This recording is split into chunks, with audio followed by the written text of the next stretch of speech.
to our Monticello live stream today with Bill Barker as Thomas Jefferson and Jamar Jones as Jefferson's enslaved manservant, Jupiter Evans.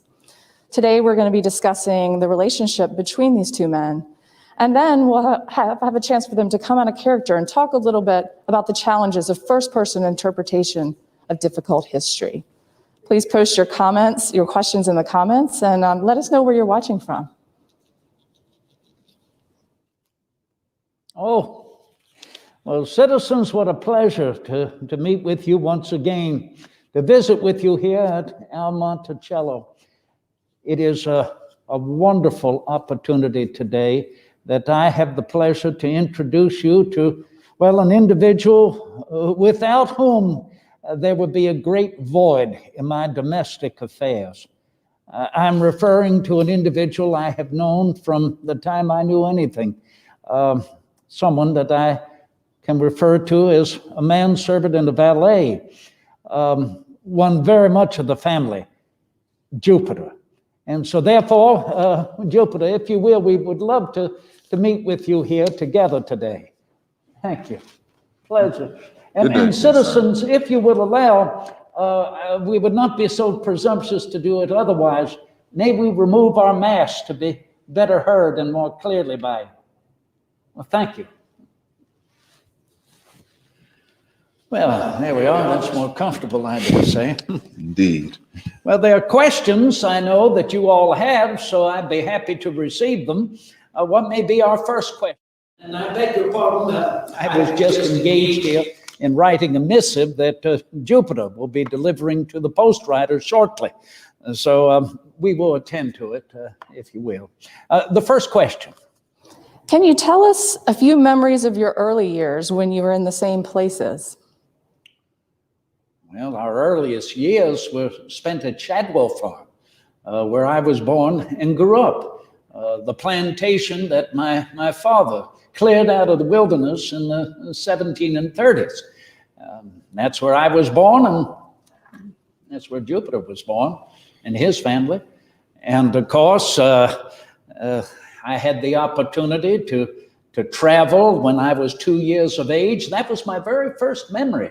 I remember being placed on a velvet cushion and then handed up to a servant on horseback as our family began their journey to Tuckahoe Plantation. And there I lived for another 5-7 years attending to my education. I believe that you remained at Chadwell, if I recall distinctly. And then, of course, returning home, I was entered into the Reverend James Murray's Classical Academy, but at the same time, 1757, my father passed away. I was only 14. So were you. I recall. And everything, of course, was held in trust by my father's executors. You remember them, Dr. Harvey, Dr. Gilmer, yes. Dr. Walker. Held in trust until I would approach my majority, and that occurred when I was 21 years old in 1764. And then, well, then Jupiter, we were together much more often. Indeed, sir. It became much more serious, did it not? No longer our delight in going out and hunting together, no more our delight in well, rummaging through the woods and bullfrog catching. Oh, bullfrog catching. No, Jupiter. We had to attend to our proprieties, of course. You became my valet, my manservant. 21 years of age. Now, I dare say before that time, you did accompany me to William and Mary as I attended to my studies there. I recall you slept on the floor there in the garret. That's right, along upon the pallet. And I do remember giving you coins to go out, purchase, if you will, some paper for me, fiddle strings, if I remember. Powder for your wigs. Powder for the wigs, indeed. And oftentimes, I had to borrow monies from you, did I not? On a few occasions, quite a few. In any respect, beginning in 1764, I had to attend to a lawyer's circuit, riding about all of the general courts, to be held in Williamsburg. Those were twice a year, I remember, in the general court there, and then at the county circuits, all about the former colony of Virginia. We traveled extensively, did we not, during that time? Williamsburg, Fredericksburg, all about. Of course, he attended to my shaving, he attended to my dressing, and rode on horseback alongside me. I always preferred to drive the phaeton myself. Well, that's what I remember of my youth, our youth, growing up at Shadwell. Then what were the consequences for each of you when you, Mr. Jefferson, began courting Martha Wales Skeleton at her father's plantation? Well, our consequences, of course, began with the fact that when we learned of Mrs. Wales' or Mrs. Skelton, the former Martha Wales' husband, Bathurst Skelton's death, was he killed in a carriage accident near Williamsburg? I believe so. I believe it was. Well, there was a widow's seclusion customary for 2 years. And, well, of course, towards the end of that 2 years, I indeed began paying court to the widow Skelton, predominantly at her father's plantation, the Forest. And yes, Jupiter accompanied me on many of those journeys to the Forest. In fact, if I remember, early on, I believe you took quite a liking to Sook, Mr. Wales people. That's another story, sir. Well, yes. It was a combined story. Yes. I may tell you that distinctly because once the widow Skelton and I were married, the first of the year, 1772. Once the widow Skelton, now Mrs. Jefferson, and I came westward here to Monticello. Well, within a year or two, I believe Mr. Wales passed away a year later. Was it May of 73? I recall. Well, then a quarter of Mrs. Jefferson's dowry was mine. And many of Mrs. Jefferson's people then came to live with us here at Monticello. And I believe it was about that time, was it not, 73 or 74, that you and Sook jumped a broom. Indeed. Indeed. The next question. How did your lives overlap in the years when Mr. Jefferson was a practicing lawyer, then at the First Continental Congress in Philadelphia? So where were each of you on July 4th, 1776?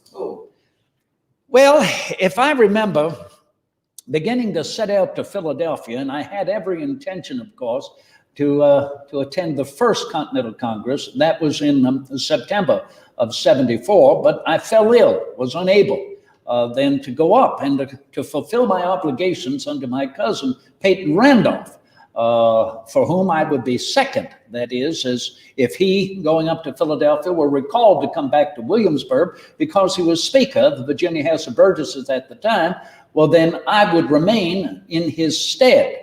But unfortunately, I fell ill, and I could not go up to Philadelphia in 74. And so I had sent up to Philadelphia my summary view of the rights.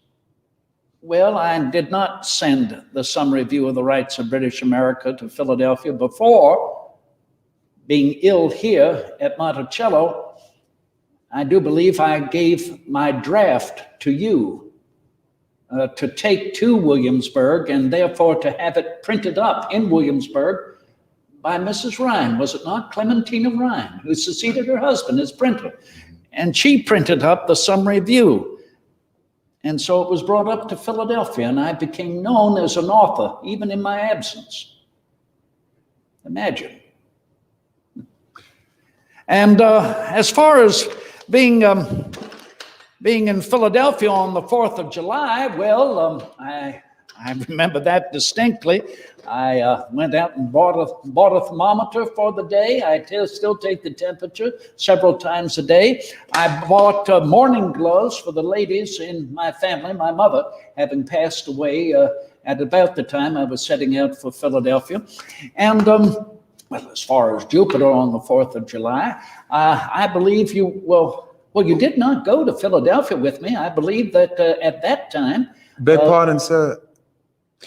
I believe I might be able to answer that. You see, we weren't together. Of course, I was here. I was here to the plantation here, right on Mulberry Road, and I recall that the summer was very hot. I recall that the horses were very spirited because I was working the stables at that time, and I recall that Sook was preparing to give birth to our firstborn, our little girl Aggie. So that's what I recall about the 4th of July. Well, I remember you wanted to come up to Philadelphia with me, but I remember at the same time you were becoming quite adept at hosteling, caring for the horses and coachmen. And I brought, I brought Robert Hemmings, did I not? He came up to Philadelphia with me, only 14 years of age. Yes, well, I thank you for providing your remembrance of that occasion, Jupiter. And I think I am going to give this to the postman myself. Oh, and by all means, sir. Well, I thank you. No, I will be with you again shortly.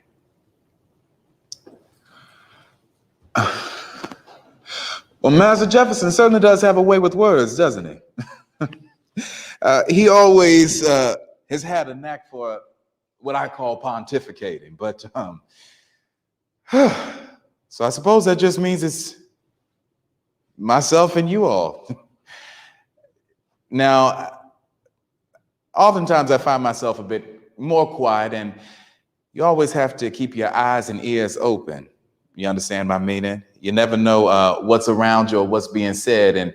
And trust me, I'm always mindful of the eyes and ears that are open and watching me as well. But I think we all might have a little bit of time together. And if you care to, I'd be more than happy to speak to you a little bit about things from my perspective. You might be surprised how things can appear differently depending on who you ask and who you're talking to.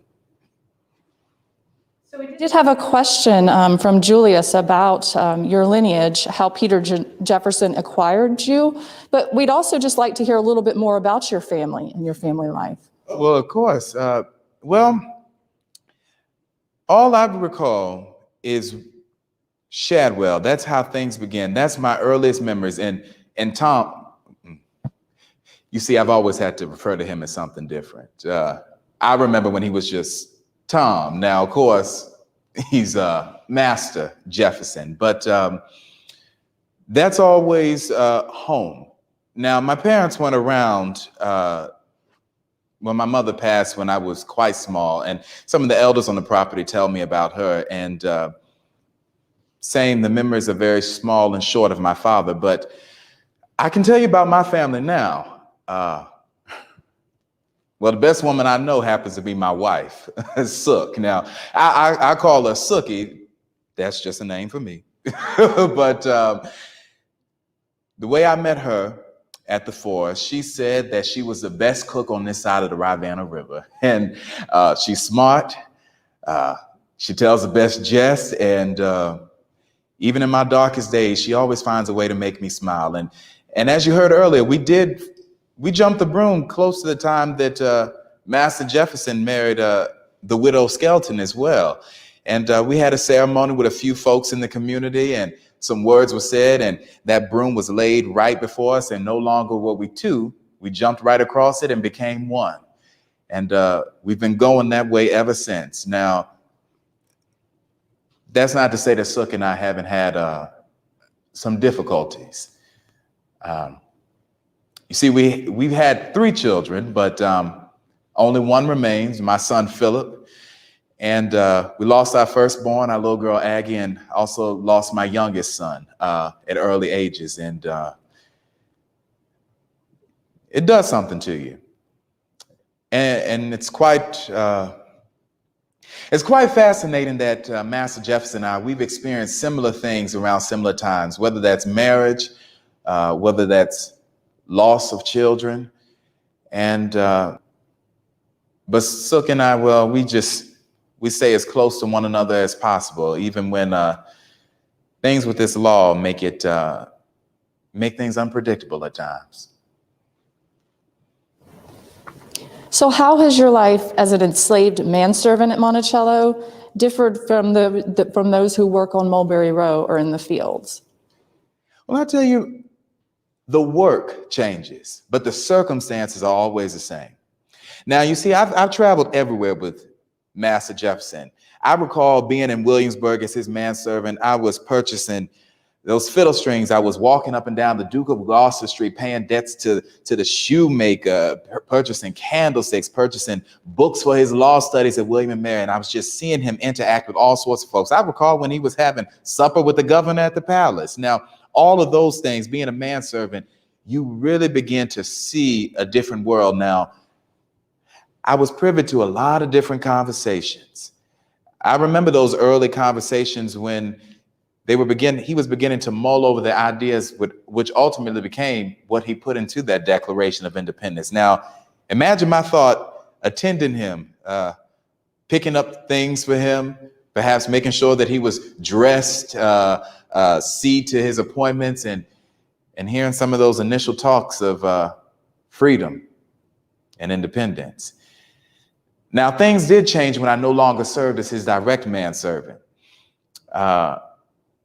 There were some differences, and I really, well, to tell you the truth, that it was quite tiresome traveling everywhere with him.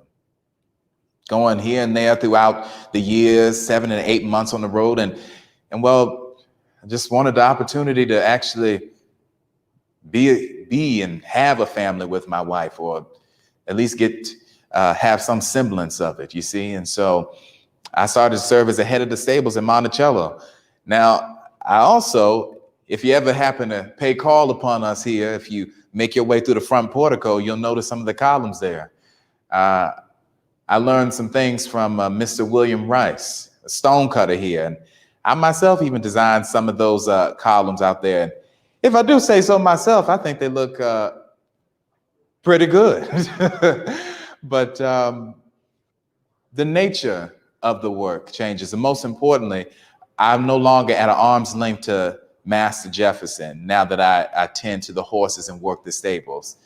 I'd say that would be the largest difference. So we have a question from Norman who wants to know if you went to the White House with Jefferson. Oh, no, I never made a journey there. Not to the White House. I was the remaining home that I knew was right here in Monticello, all the way for quite a few years, but I never made it anywhere else. So how has your perspective of Thomas Jefferson shifted over the years? Well, I'll tell you all this. I encourage you to think about your family and think about the people in your community and the people that you've always seen all the time. Now, when we were growing up as boys, we'd be by the river. I'd be listening to him hum loudly. He always had a tune in his head. We'd be making our way around the woods. And I recall being a child thinking, well, that's my friend Tom. Now, of course, as we got a bit of age on us, I realized that I was considered to be property to someone who I saw as a friend. Now, imagine that change. The perspective has often shifted. I've gone from knowing him as someone who I've played on the fields with, all sorts of things, to getting to a point where he is someone that I'm supposed to represent him. Everywhere he goes, I have to make sure that I'm attending him. People recognize my face all the time because of who owns me. And so my perspective, it's something that I'm always trying to understand myself, to tell you the truth. Things change rapidly, but to legally be considered property to someone who you are the same age, you started in the same place, it's a great deal to process for yourself, I'll tell you that. So we do have an interesting question from Deborah who asks if you were ever allowed to sit in classes at the College of William and Mary, or did you have to hide any academic knowledge you may have acquired? Well, I tell you, oftentimes there were occasions where I'd be in the back of the classroom because, of course, I would always be attending them. Now, I would tell you, you can go anywhere. And if you go somewhere, you might not know exactly what might be discussed or what's happening at the time. But if you continue to go all the time, you can't help but take so many things in. You have to understand, I was going with him to these classes, and so I was hearing all sorts of conversation, all sorts of lessons. I was up bringing those candlesticks to him late at night when he was trying to go over the book or try to make things make sense to him. Think about those rides. If we take those long rides up to Fredericksburg, and he'd be talking about certain aspects of his life. So, of course, I began to hear quite a bit, and I've picked up quite a wealth of information. I often think about when he went over to France. Now, of course, I didn't travel to France with him, but it makes you wonder if I were to go to France, or if you were to go to France for a specific amount of time, and you would be there for 6 months, a year. You might not know the French language when you get over there, but when you come back, I'm certainly sure you'd be able to share some words and some phrases with me, wouldn't you? Now, imagine what that's like doing it for a lifetime. Imagine the things that you hear and the things that you see there.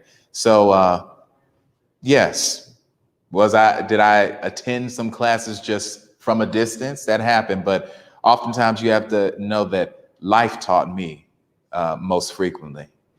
Traveling around Williamsburg and all over different places, tending to his business for him, settling debts for him, loaning him money, all sorts of things. Well, that was quite an education in itself. So we have a question from Bridget, and this is a really interesting one too. So what do you think about Jefferson's words, all men are created equal, the words he wrote in the Declaration of Independence? What does that mean for you? Do you think it applies to everyone? Well, Bridget, you've asked me something that I've pondered for quite some time. Now, I did happen to, of course, everyone knows what the Declaration says now, and they're beautiful words, aren't they? That's what I thought when I first heard it. And all men are created equal. That's something that really stayed with me, because you see, at that time, my first child was entering the world, and I was thinking about what it really meant. I thought, does this mean it's going to be a new beginning? And exactly who are they talking about? And I'll be honest with you, I was hopeful. I was hopeful for something different because, well, how could you not? A war was going on where people were demanding freedom and liberty and equality. And one of the things that I often hear was that people no longer wanted to be slaves to England. Now, that's quite a statement, isn't it?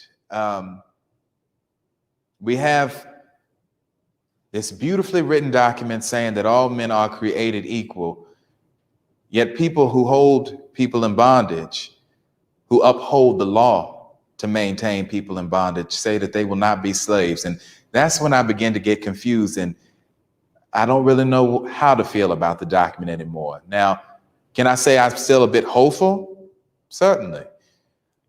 Can I say that I'll see things in my lifetime that document says that we all are created equal, that we're seen as equal beings? I don't know. I even know that there's some text out there that speaks about how the Negro is inferior to a white person, that they don't have the capabilities of understanding. They don't have the capabilities of reasoning. Now, when words like that happen and there's a document that people are living by to say all men are created equal, that seems, well, I don't really know. I don't know. Well, thank you so much, Jupiter. And let me then introduce Jamar Jones, who has been portraying Jupiter. Evans. I'd like to invite Mr. Jefferson, as portrayed by Bill Barker, back into the scene and to have these two gentlemen speak out of character a little bit about some of the challenges of first-person interpretation of difficult history. Let's take a moment. Let's take a moment indeed. So, we have a few questions, if I can direct a couple of questions to you. So, first of all, what are some of the things that we do know about Thomas Jefferson and Jupiter Evans' connection? Like, what did it mean to be a manservant, and what happened to Jupiter? Well, that's a great place to start. So, a lot of things that we alluded to in the conversation.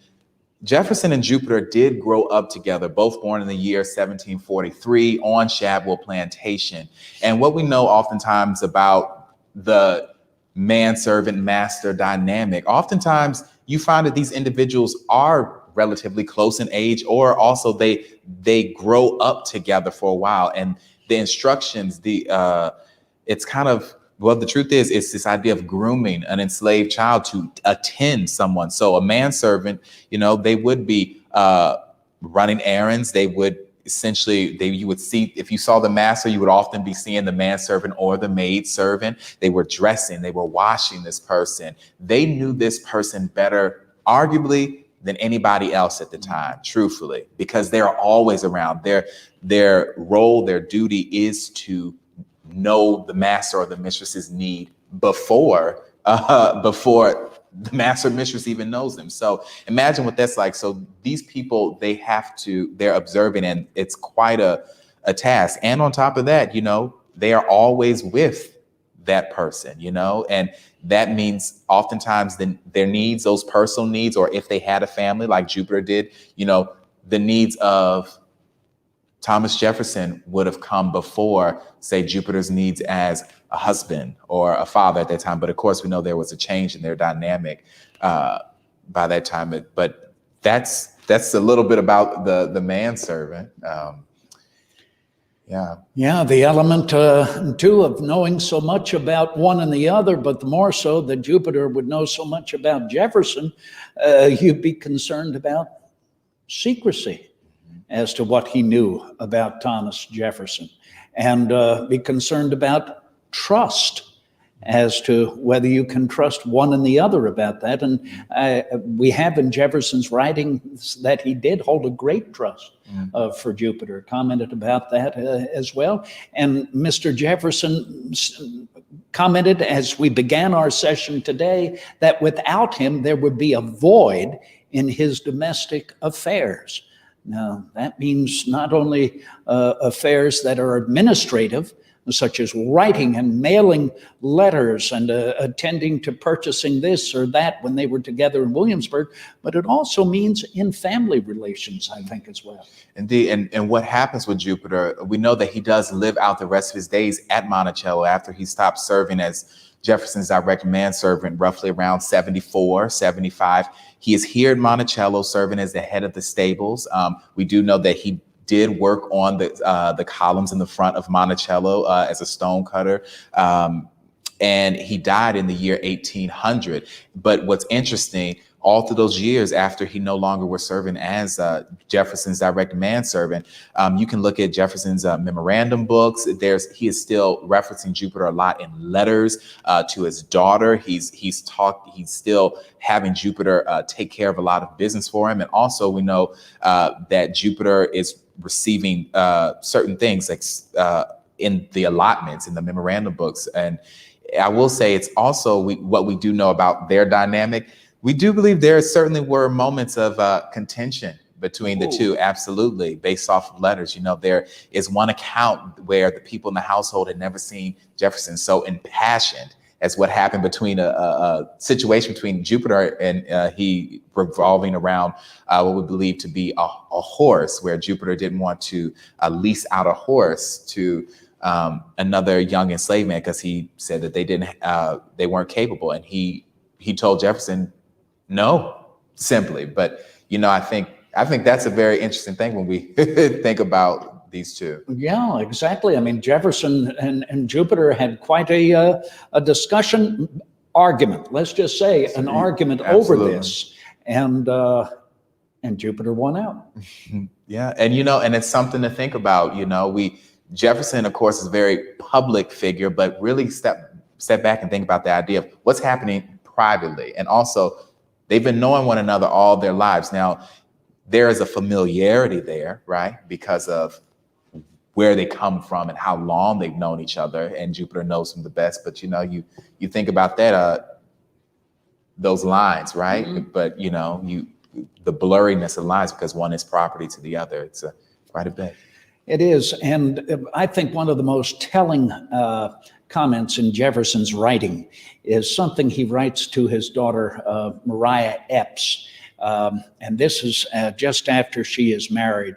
And Jefferson is relating what his granddaughter, Ellen Randolph, is saying as a young child. I think she's about, maybe 3-4 years old, if that. He relates to his daughter, Maria. Ellen asks about you frequently because she holds the greatest affection for you next to the affection she holds for her mother and Uncle Juba, meaning the affection she holds for Jupiter. Coincidentally, Ellen, then Eleanora Randolph, actually marries here in this parlor a gentleman from Boston, Joseph Coolidge Jr. And Ellen and Joe Coolidge Jr. go up to live in Boston for the rest of her life. So these stories are carried through the family for several generations. Yeah. So we had another question from Bridget, and she asks she mentions that some people today think that Monticello and other historic sites give too much emphasis to the enslaved. Do you think this type of this first-person interpretation helps to change that perception?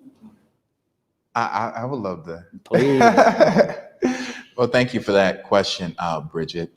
One, we certainly would hope that it would encourage people to look beyond maybe their initial foundational education and explore the lives of the people who were also immersed there. Speaking personally, I grew up in Virginia, and in elementary school, when it came to the Revolutionary War period, slavery was not a topic. It was not a point. And when we think about Williamsburg was the capital for the majority of the Revolutionary War period. And over half of that population were people of African descent, and the majority was enslaved. And to not hear about them, it truly isn't the full story. When you think about Monticello, who were the majority of the people on the property. Of course, we're going to hear about the story and everything that Jefferson accomplished. However, who was in the room with him?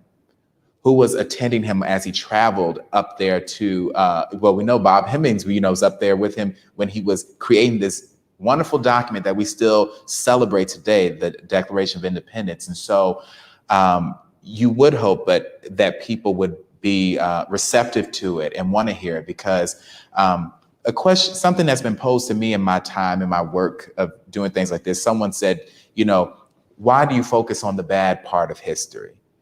Now, slavery, I would say it's a part of the history. My interest and the whole purpose that I'm here today, the whole purpose that I do this work is because these people existed and they were here. And oftentimes, what do we know, even in death, we're talking about Jupiter because of who he was owned by and who he was tied to. But my interest is hopefully people are curious to go beyond and think about the humanity of these people, think about the lives of these people, and think about them where they're not defined by their work. Because these people aren't what we do. Imagine, none of us probably today, we don't want to solely be defined by, oh, this is my job, my 9 to 5, whatever career. You're so much more than just the work you do. And that's the same for these people. And that is certainly a push when it comes to this interpretation, to go beyond the idea of someone seen as someone slave, but they were enslaved people who had lives, who had families, who loved, laughed, hated, all sorts of things. And that is what's, I think, extremely important. Very important, Bridget.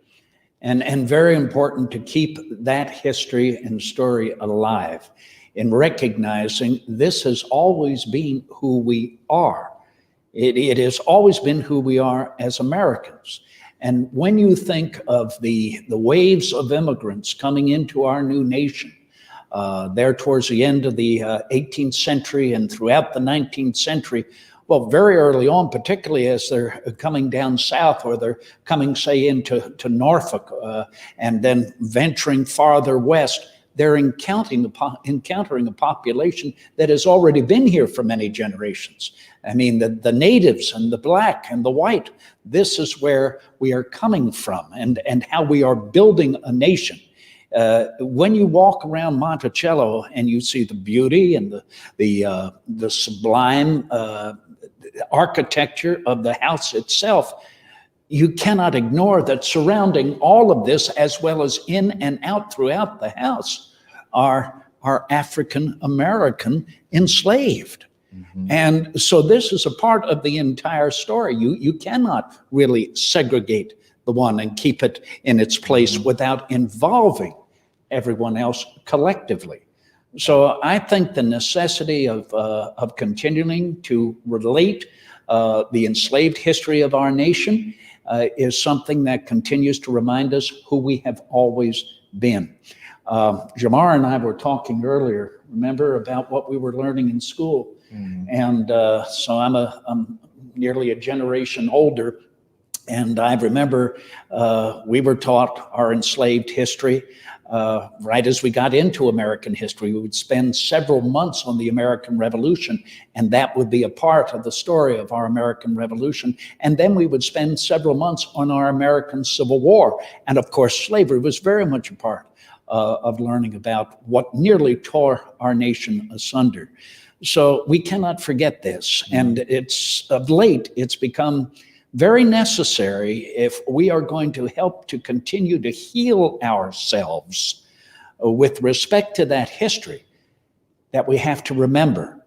So essential. We have to remember.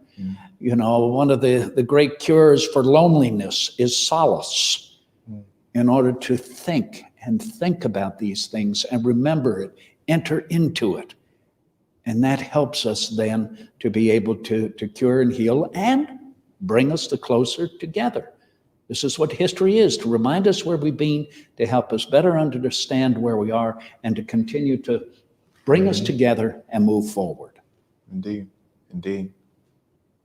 So we've kind of touched on this a little bit, but maybe, Jamar, you could tell us a little bit of the challenges of interpreting someone for whom there's not a large historical record. You know, maybe thinking about that a little bit. What are some of the challenges of interpreting that way? Of course, my focus is primarily in the 18th century, even though I've ventured to other places, but I portray, of course, primarily enslaved individuals. And, you know, it's a lot of times going off of what you have, right? Now, Jupiter is somebody, because of many notes and references, we have a lot more insight into him in letters and things about a little bit about him, and maybe we can infer some things about his character. But just in general, you have to kind of take a moment and really think about the time, the circumstances, and a lot of times my entry point in portraying individuals is think of them as people, right? I always say, you know, people are people, you know, regardless of the centuries and things. So that means they have personalities, they have likes, they have dislikes, and a lot of that goes into beginning. So beginning to craft interpretation of a historical figure. Because a lot of times, you know, what's jarring about the lives of the records and things we have of enslaved people, you might have a runaway ad, where a runaway ad is, you know, keep in mind through the perspective of the person who wants to get somebody back who they consider to be their property. But a runaway ad is, you know, you get a lot of descriptors about someone, you get a name, you get clothing, you get their behavior, things of that nature, or certain skills. Or you might have household inventories where sometimes all you have is an enslaved person's name and the value that has been put upon their life. And where do you go from that? And so that is a difficulty. But, you know, for me, how do you deal with those challenges? You know, kind of like what we were just saying, I'm thinking about specifically just including them, right? And I'm beginning to think, all right, what would it have been like for someone like Jupiter, who had been attending Jefferson for the majority of his life, and then the person who owns him is literally seen as the leader for independence, the voice of American independence, and he is still here at this household where he is in bondage. And there is this idea of people. You have people running to the British, and Jupiter is still here, and he remains and it stays. And so, what was he thinking? What was going on in his head, and how do you process that? And so, a lot of times you have to begin to just use it as a springboard to kind of go off of, okay, we know certain things, and you have to infer like what would have been and how would he react. You think about him as a family man. Anybody losing a child, that I'm certainly sure that would do something to you. Jupiter lost 2 children right along with Jefferson. Jupiter was married to a woman who lost 2 children. They both still had to maintain their work, even in the midst of loss. That will impact him. That will impact me. So that's a lot of times those are entry points for me into telling their stories and to try to flesh out a whole experience, so that people can say, I met a man who has a life beyond the idea of who he serves. So can you tell us a little bit more about some of the challenges of representing these 2 historic figures together, given the imbalance of power inherent in the relationship?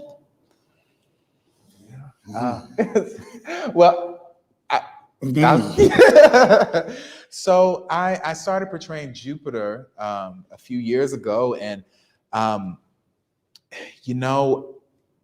it was interesting. I've had a lot of overwhelmingly positive reactions, but also some people don't like it, and that's just the point, the period of it. I have literally someone said, "Why are you talking about this? Slavery is not a part of the founding of our nation." Or the people don't want to see these things. And the truth is, I believe it could be jarring for some people when you are raised, or you have a very specific image of people who are considered to be founders, or people who have a large amount of history behind them. And when you really just see them as the individual and see them for the people that were around them, that is jarring. So the challenge, sometimes is, I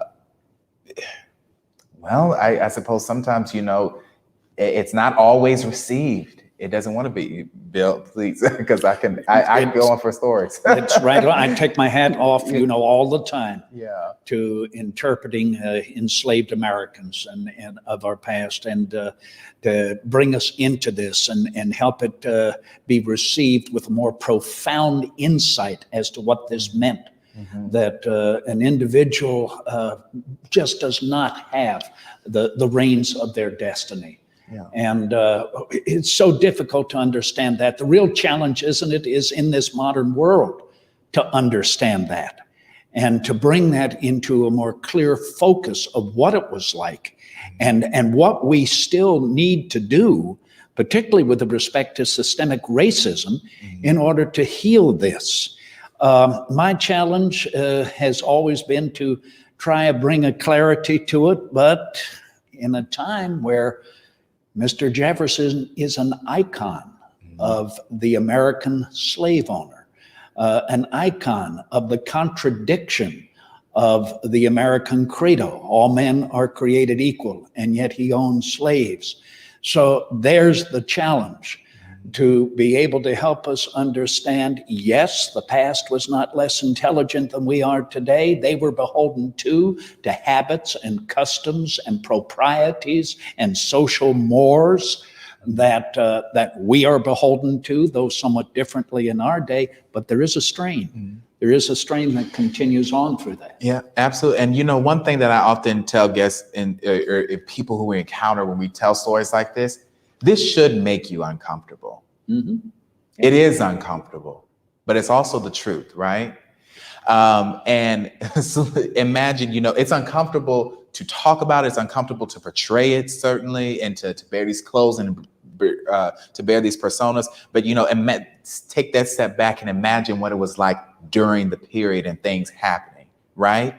And so, oftentimes I tell people, because, sometimes it has been put forth to me that someone has asked me that why am I attempting to demonize the legacy of someone? And I tell people, I said, I don't know if I can answer that question for you if you perceive it that way. That might be something that you really have to delve within you, but this is just presenting the story as it is and presenting the people who were there at the time. And that is the main hope and the idea. So the challenge is I would say, just staying the course and making sure that you're unwavering, and just know that, people are curious about this, but also, I think people are in a period. I think America's is digesting, right? Is that what we say? You digesting this, but sometimes, it might be the truth might be a little rough getting down, but once it gets down, you will be nourished. But that's our challenge as Americans, isn't it? Yeah. I mean, there's our job. There's what we work at with every successive generation. Mm-hmm. I love what you're saying, Jamar, about that's the truth. That's the history, and that history is the truth. Yeah, absolutely. And what did Jefferson say? Follow truth wherever it shall lead us. Jupiter certainly had hope, as so many had hope. And I continue to see Mr. Jefferson as someone of great hope. And that's what I think we as a nation offer the rest of the world, don't we? We offer a credo of hope by showing how we can still work with our problems and with the hope to work them out more successfully. Yeah, indeed. Very resilient people, very resilient. Well, gentlemen, thank you for your time today. This has been a really interesting conversation, and we appreciate your thoughts on interpreting difficult history. So thank you all for joining us on our Monticello live stream today, and have a great day. Thank you, Mel. Thank all of you, and Jamar. Thank you. Thank you. Thank you, sir. Thanks for having me. Our pleasure.